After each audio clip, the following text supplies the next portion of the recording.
ৰত্নাকৰ কেনেকৈ বাল্মীকি হৈছিল? ৰামায়ণ ৰচনা কেনেকৈ হৈছিল? আমি সকলোৱে এই কথা জানো যে মহৰ্ষি বাল্মীকিয়ে ৰামায়ণ ৰচনা কৰিছিল।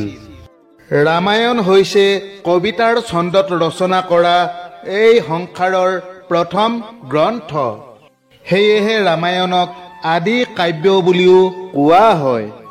কিন্তু এই আদি কাব্য ৰামায়ণ যিয়ে ৰচনা কৰিছিল, সেই বাল্মীকি ঋষি জীৱনৰ প্ৰথম অৱস্থাত ৰত্নাকৰ নামৰ এটা ভয়ানক ডকাইত আছিল, যাৰ লিখা পঢ়াৰ কোনো জ্ঞান নাছিল। এতিয়া প্ৰশ্ন হয়, যদিহে ৰত্নাকৰ ডকাইত আছিল, তেন্তে তেওঁ কেনেকৈ ঋষি বাল্মীকি হৈছিল? যদিহে ৰত্নাকৰ এজন লিখা পঢ়া নজনা ডকাইত আছিল, তেন্তে বাল্মীকি হৈ তেওঁ কেনেকৈ ৰামায়ণ ৰচনা কৰিবলৈ সক্ষম হৈছিল? ৰামৰ জন্মৰ আগতেই বাল্মীকিয়ে কেনেকৈ ৰামায়ণ ৰচনা কৰিবলৈ সক্ষম হৈছিল? আহকচোন আজি ৰামায়ণ ৰচনা আৰু ৰত্নাকৰ বাল্মীকি হোৱাৰ কথাই জানো।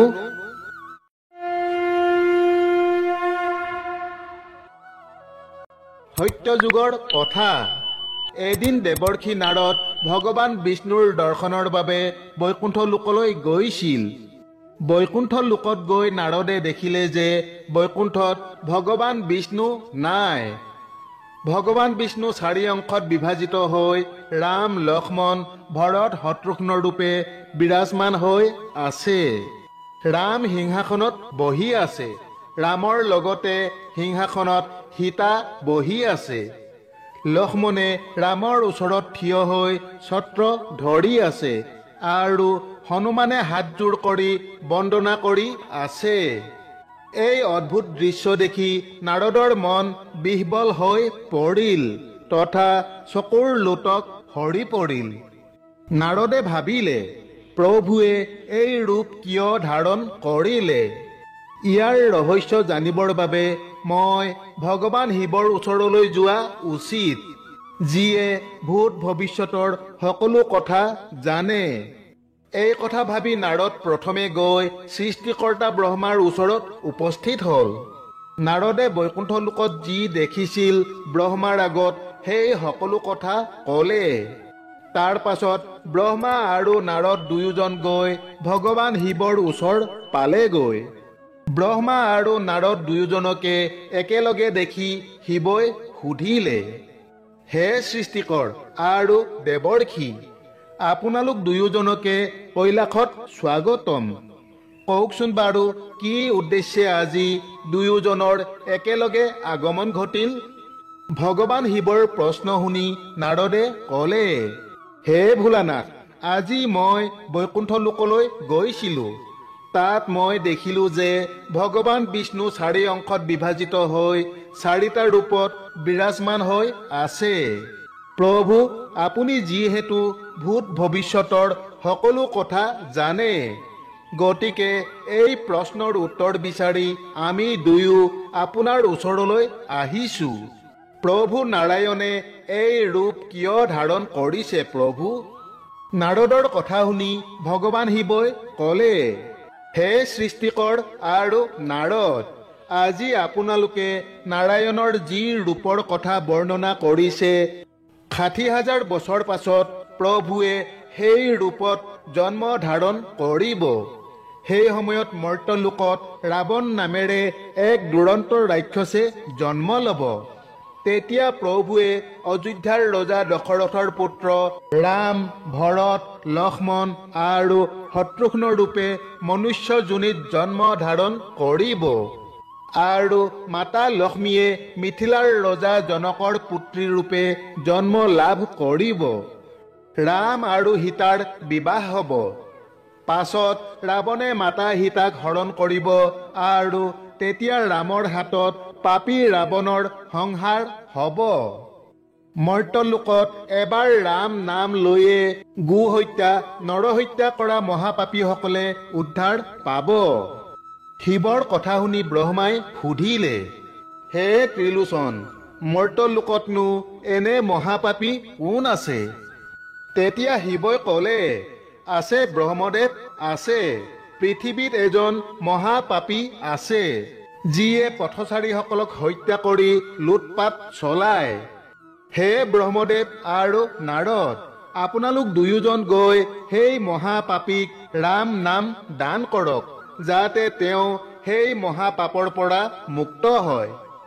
ভগৱান শিৱৰ কথা শুনি ব্ৰহ্মা আৰু নাৰদ দুয়ো সন্ন্যাসীৰ বেশ ধাৰণ কৰি শিৱক প্ৰণাম জনাই মৰ্ত্যলোকলৈ প্ৰস্থান কৰিলে। সিফালে মৰ্ত্যলোকত শ্ৰৱণ মুনিৰ পুত্ৰ ৰত্নাকৰ এজন ডকাইত আছিল, যিয়ে পথচাৰীসকলক লুটপাত কৰি নিজৰ পৰিয়ালৰ পোহপাল দিছিল। ৰত্নাকৰে অৰণ্যৰ মাজত লুকাই থাকে আৰু সেই পথেৰে যি আহে তাৰ ধন সোণ কাঢ়ি লৈ যায়। সেইদিনাও ৰত্নাকৰ অৰণ্যৰ মাজত পথচাৰীৰ বাবে বাট চাই লুকাই আছিল, কিন্তু সেইদিনা সেই পথেৰে কোনো পথচাৰী অহা নাছিল। অনেক সময় লুকাই থকাৰ পাছত ৰত্নাকৰে দেখিলে যে সেই পথেৰে দুজন সন্ন্যাসী আহি আছে। সন্ন্যাসী দুজন দেখি ৰত্নাকৰে ভাবিলে, হ'ব দিয়া, আজি এই সন্ন্যাসী দুজনকে লুটি তেওঁলোকৰ ওচৰত যি ধন বা বস্ত্ৰ আছে তাকেই লৈ যাওঁ। এনেদৰে ভাবি ৰত্নাকৰে হাতত কুঠাৰখন লৈ সন্ন্যাসী দুজনৰ ফালে খেদি গ'ল। ৰত্নাকৰে সন্ন্যাসী দুজনক মাৰিবলৈ কুঠাৰখন দাঙি লৈছিল, কিন্তু ব্ৰহ্মাৰ মায়াত ৰত্নাকৰে প্ৰহাৰ কৰিবলৈ সক্ষম হোৱা নাছিল। তেতিয়া ৰত্নাকৰে ভাবিলে, এই সন্ন্যাসী দুজনৰ বাৰু কেনে ধৰণৰ চমৎকাৰী শক্তি আছে, যাৰ বাবে মই তেওঁলোকক প্ৰহাৰ কৰিব পৰা নাই। তেনেতে ব্ৰহ্মাই ক'লে, হে বাছা, তুমি কোন হয়? তুমি কিয় এনেদৰে আমাক মাৰিবলৈ আহিছা? ব্ৰহ্মাৰ কথা শুনি ৰত্নাকৰে ক'লে, হে পথিক, মই দস্যু ৰত্নাকৰ। এই পথেৰে অহা কোনোৱে মোৰ পৰা হাৰি যাব নোৱাৰে। মই আপোনালোক দুয়োজনকে হত্যা কৰি আপোনালোকৰ ধন সোণ আৰু বস্ত্ৰ কাঢ়ি লৈ যাম। ৰত্নাকৰৰ কথা শুনি হাঁহি মাৰি ব্ৰহ্মাই ক'লে, হে বাছা, আমাৰ দৰে সন্ন্যাসীক মাৰি লুটপাত কৰিনো তুমি কি পাবা? তুমি যি কৰ্ম কৰিছা সেয়া মহাপাপ। এনে মহাপাপ কৰ্ম কৰা উচিত নহয়। তুমি বাৰু কিয় এই পাপ কৰ্ম কৰি আছা? ৰত্নাকৰে ক'লে, হে সন্ন্যাসী, পাপ কৰ্ম হ'লেও এই কৰ্ম কৰিয়েই মই মোৰ পৰিয়াল চলাই আছো। ইয়াকে নকৰিলে মোৰ পিতৃ মাতৃ আৰু পত্নী খাবলৈ নাপাই ভোকত মৰিব। ৰত্নাকৰৰ কথা শুনি ব্ৰহ্মাই ক'লে, হে ৰত্নাকৰ, তুমি পৰিয়াল পোহপাল দিবলৈ এই পাপ কৰ্ম কৰি অনেক পাপ অৰ্জন কৰিছা। পিছে তোমাৰ পৰিয়ালৰ লোকসকলে জানো তোমাৰ পাপৰ ভাগী হ'ব? ৰত্নাকৰে ক'লে, হ'ব, কিয় নহ'ব? কিয়নো মই তেওঁলোকৰ বাবেই এনে কৰ্ম কৰিব লগা হৈছে। ব্ৰহ্মাই ক'লে, হে ৰত্নাকৰ, যিয়ে পাপ কৰ্ম কৰে কেৱল সিহে পাপৰ ভাগী হয়, কোনেও কাৰো পাপৰ ভাগীদাৰ নহয়। ঠিক আছে, তুমি ঘৰলৈ গৈ তোমাৰ পিতৃ মাতৃ আৰু পত্নীক এবাৰ সুধি চোৱাচোন। তুমি ঘূৰি নহালৈকে আমি এই গছৰ তলতে বহি থাকিম, আৰু যদিহে তোমাৰ পৰিয়ালৰ কোনোবাই তোমাৰ পাপৰ ভাগীদাৰ হ'বলৈ মান্তি হয়, তেন্তে তুমি ঘূৰি আহি আমাক হত্যা কৰিবা। ব্ৰহ্মাৰ কথা শুনি ৰত্নাকৰে ক'লে, হে সন্ন্যাসী, মই বুজিব পাৰিছো যে আপুনি মোক ছল কৰি ঘৰলৈ পঠাই নিজে পলাবলৈ বুদ্ধি পাঙিছে। ৰত্নাকৰৰ কথা শুনি ব্ৰহ্মাই ক'লে, হে ৰত্নাকৰ, মই ঈশ্বৰৰ শপত খাই কৈছো, তুমি ঘূৰি নহালৈকে আমি ইয়াৰ পৰা আঁতৰি নাযাওঁ। যোৱা, তুমি ঘৰলৈ গৈ মনৰ সন্দেহ দূৰ কৰা। ব্ৰহ্মাই এনেদৰে কোৱাৰ পাছত ৰত্নাকৰে দুয়োজনকে তাতে এৰি ঘৰলৈ গুচি গ'ল। ঘৰলৈ গৈ ৰত্নাকৰে পিতৃ মাতৃ আৰু পত্নী তিনিওজনকে সুধিলে, মই মানুহক হত্যা কৰি লুটপাত কৰি ডকাইতি কৰি তোমালোকৰ ভৰণ পোষণ কৰি আছো। এই কৰ্মৰ বাবে হেনো মোৰ বহুত পাপ হৈছে। তোমালোকে মোৰ এই পাপৰ ভাগিদাৰ হবানে? ৰত্নাকৰৰ কথা শুনি পিতৃ মাতৃ তথা পত্নী তিনিওজনে ক'লে, আমাৰ ভৰণ পোষণ কৰাটো তোমাৰ কৰ্তব্য। তুমি কেনেকৈ আমাৰ ভৰণ পোষণ কৰিছা সেইটো তোমাৰ কথা। তুমি যদি আমাৰ ভৰণ পোষণৰ বাবে পাপ অৰ্জন কৰিছা, সেই পাপৰ ভাগিদাৰ মাথো তুমিয়েই হবা। আমি তোমাৰ পাপৰ ভাগি হব নোৱাৰো। পৰিয়ালৰ মানুহবোৰৰ কথা শুনি ৰত্নাকৰ অতি দুখী হৈ পৰিল। দুখ মনে ঘূৰি আহি ৰত্নাকৰে ব্ৰহ্মাৰ চৰণত পৰি ক'লে, হে মহাত্মা, আপুনি ঠিকেই কৈছিল। যিয়ে পাপ কৰ্ম কৰে কেৱল সিহে পাপৰ ভাগী হয়। মই পৰিয়ালৰ যিসকল লোকৰ বাবে ইমান পাপ কৰ্ম কৰিলো, এজন এজনকৈ সকলোকে সুধিলো, কিন্তু তেওঁলোকৰ কোনেও মোৰ পাপৰ ভাগিদাৰ হ'ব নিবিচাৰে। গতিকে আজিৰ পৰা মই এনে কোনো কৰ্ম নকৰো, যি কৰ্মৰ দ্বাৰা মোৰ পাপ আৰু অধিক বৃদ্ধি হয়। এতিয়া মোক এই পাপৰ পৰা উদ্ধাৰ পাবলৈ কিবা এটা উপায় দিয়ক প্ৰভু।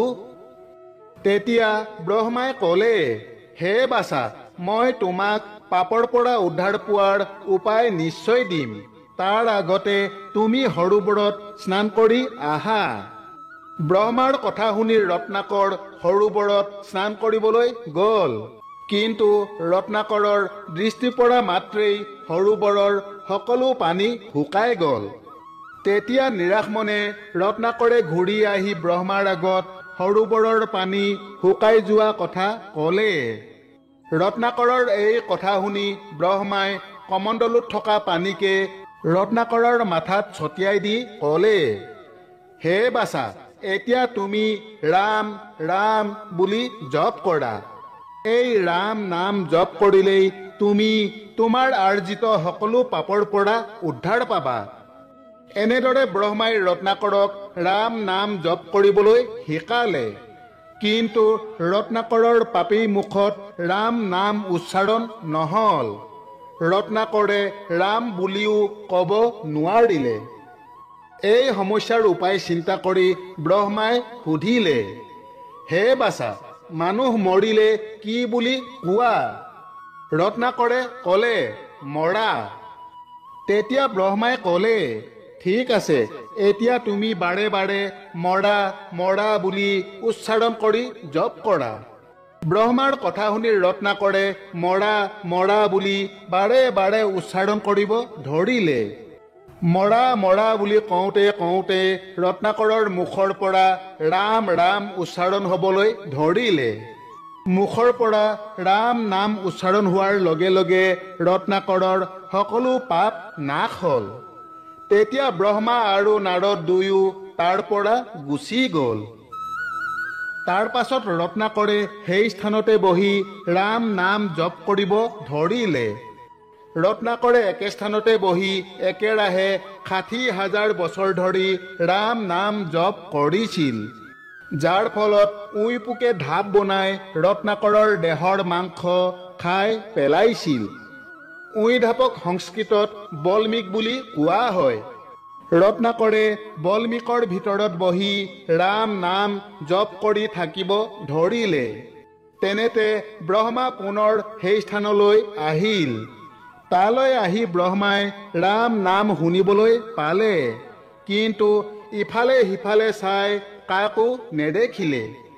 ব্ৰহ্মাই লক্ষ্য কৰি দেখিলে যে ওচৰতে থকা বল্মিকৰ পৰা ৰাম নাম ভাহি আহিছে। তেতিয়া ব্ৰহ্মাই দেৱৰাজ ইন্দ্ৰক সেই বল্মিকৰ ওপৰত দৃষ্টিপাত কৰিবলৈ আদেশ দিলে। ব্ৰহ্মাৰ আদেশ পাই ইন্দ্ৰই সেই বল্মিকৰ ওপৰত ৭ দিন ধৰি দৃষ্টিপাত কৰিলে। বৰষুণৰ পানীৰ বাবে বল্মিকৰ মাটি গলি গ'ল, যাৰ ফলত ৰত্নাকৰৰ কংকাল সদৃশ দেহ বল্মিকৰ ভিতৰৰ পৰা ওলাই পৰিল। তেতিয়া ব্ৰহ্মাই ক'লে, হে বাছা, তোমাৰ নাম ৰত্নাকৰ আছিল, কিন্তু তুমি যিহেতু ইমান দিনে বল্মীকৰ ভিতৰত আছিলা, আজি এই উই পোকৰ ঢাপৰ মাজৰ পৰা তোমাৰ পুনৰ জন্ম হ'ল। সেয়েহে তোমাৰ নাম আজিৰ পৰা বাল্মীকি হ'ল, আৰু তুমি মহৰ্ষি বাল্মীকি নামে জগতত খ্যাত হবা। হে বাল্মীকি, তুমি ইমান দিনে যি ৰাম নাম জপ কৰি মহাপাপৰ পৰা উদ্ধাৰ পালা, সেই ভগৱান বিষ্ণুৰ অৱতাৰ ৰামৰ জীৱন চৰিত্ৰ তুমি কাহিনী ৰূপে কবিতাৰ ছন্দত ৰচনা কৰা। তুমি ৰামৰ চৰিত্ৰৰ কথাৰে সপ্তকাণ্ড গ্ৰন্থ ৰচনা কৰা। তোমাৰ সেই কাহিনী ৰামায়ণ নামে প্ৰসিদ্ধ হ'ব। ব্ৰহ্মাৰ কথা শুনি ৰত্নাকৰে ক'লে, হে পৰমপিতা, এনে এটা দুৰূহ কাম মই কেনেকৈ কৰিম? মই কেনেকৈ গ্ৰন্থ ৰচনা কৰিম? কিয়নো মই কবিতা ছন্দৰ বিষয়ে একো নাজানো। তেতিয়া ব্ৰহ্মাই ক'লে, হে বাল্মীকি, মোৰ আশীৰ্বাদত তোমাৰ কণ্ঠত সৰস্বতী বিৰাজমান হ'ব, আৰু বৰ্তমান ভূত আৰু ভৱিষ্যতৰ সকলো কথা তুমি জানিব পাৰিবা। শ্লোক ছন্দত গ্ৰন্থত তুমি যি লিখিবা, জন্ম হৈ ৰামে ঠিক তেনেদৰেই কৰিব। বাল্মীকিক এনেদৰে আশীৰ্বাদ দি ব্ৰহ্মা তাৰ পৰা গুচি গ'ল। বাল্মীকি নামটো সংস্কৃত বল্মিক শব্দৰ পৰা আহিছে। সংস্কৃত শব্দ বল্মিকৰ অৰ্থ হৈছে উই পোকৰ ঢাপ। এনেদৰে ব্ৰহ্মাৰ কথা মতে বহু বছৰ ধৰি ৰাম নাম জপ কৰাৰ পাছত সিদ্ধি লাভ তথা ব্ৰহ্মত্ব লাভ কৰি ৰত্নাকৰ বাল্মীকিলৈ পৰিৱৰ্তন হৈছিল। তাৰ পাছত এদিন বাল্মীকি ৰাম নাম জপ কৰি সৰোবৰৰ পাৰত বহি আছিল, আৰু সেই সৰোবৰৰ পাৰৰে এজোপা গছত এহাল ক্ৰঞ্চ পক্ষী প্ৰেমমগ্ন হৈ আছিল। তেনেতে এজন ব্যাধৰ বানৰ আঘাতত এজনী ক্ৰঞ্চ পক্ষী গছৰ ডালৰ পৰা সৰি পৰিল। বানাঘাতত এনেদৰে প্ৰেমমগ্ন ক্ৰঞ্চ পক্ষীজনী গছৰ ডালৰ পৰা সৰি পৰাত বাল্মীকি শোকত কাতৰ হৈ পৰিল। তেতিয়া সেই ব্যাধজনক অভিশাপ দিবলৈ গৈ বাল্মীকিৰ মুখৰ পৰা এটা শ্লোক ওলাই আহিল, মা নিচাত প্ৰতিষ্ঠাম তমগম শাশ্বতী সমা য়ৎ ক্ৰঞ্চ মিথুনাদেকম অবধি কাম মোহিতম। অৰ্থাৎ, হে ব্যাধ, তোমাৰ জীৱনত কেতিয়াও শান্তি লাভ নহয়, কাৰণ তুমি প্ৰেম মোহিত হৈ থকা অৱস্থাত এটা ক্ৰঞ্চ পক্ষীক হত্যা কৰিলা। খং আৰু দুখত বাল্মীকিৰ মুখৰ পৰা নিজে নিজে ওলোৱা এই বাক্যশাৰীয়েই আছিল সংস্কৃতৰ প্ৰথম কবিতা। নিজৰ মুখৰ পৰা স্বতঃস্ফূৰ্তভাৱে ওলোৱা এই শ্লোক বাল্মীকিয়ে লিখি ৰাখিলে, কিন্তু তাৰ একো তত্ত্ব বুজিব নোৱাৰিলে।